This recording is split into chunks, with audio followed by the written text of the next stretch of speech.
CPM এর বেআইনি party office ভাঙার নির্দেশ নোটিশ দিয়ে পার্টি অফিস ভাঙার নির্দেশ দেওয়া হয়েছে জেলা শাসকের তরফ থেকে।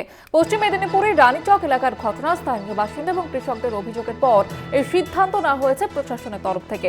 সিপিএম এর বেআইনি পার্টি অফিস ভেঙে দেওয়ার নির্দেশ দেওয়া হয়েছে জেলা শাসকের তরফ থেকে। প্রতিনিধি মধুসূদন ভট্টাচার্য রয়েছে টেলিফোন লাইনে। মধুসূদন, কি জানা যাচ্ছে ঠিক?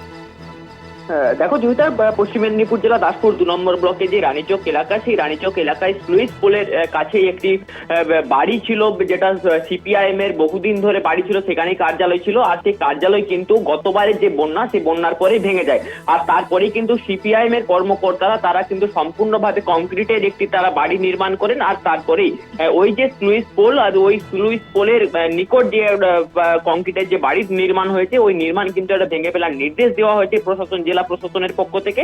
তবে যেটা জানতে পারা যাচ্ছে যে এলাকায় যে সমস্ত কৃষক ও সাধারণ মানুষ, তাদের মূলত যেটা দাবি যে ওখানে যেহেতু একটা কংক্রিটের বাড়ি নির্মাণ হয়েছে, সেহেতু তাদের প্রতি বর্ষার সময় তাদের যেমন একটা সমস্যার মধ্যে পড়তে হবে, অর্থাৎ কৃষকদের কথা ভেবে এবং কি এলাকার মানুষদের কথা ভেবে কিন্তু অভিযোগ জানানো হয় বিভিন্ন দপ্তরে।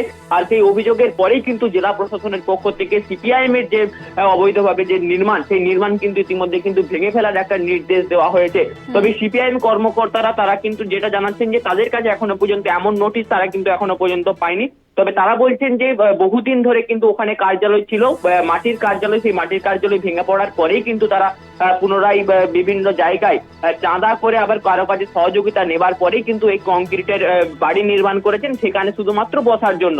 তবে এলাকার যে সমস্ত মানুষ তারা কিন্তু কোনোভাবেই এটাকে সমর্থন করছে না, কারণ এই যে বাড়ি নির্মাণ অর্থাৎ কংক্রিটের এই যে কার্যালয়, এই কার্যালয় নির্মাণের ফলে এলাকার প্রচুর কৃষকের একটা সমস্যা হবে, এমনটা কিন্তু বলছেন এলাকার মানুষজনেরা। জয়িতা, ধন্যবাদ জানাবো তোমাকে মধুসূদন।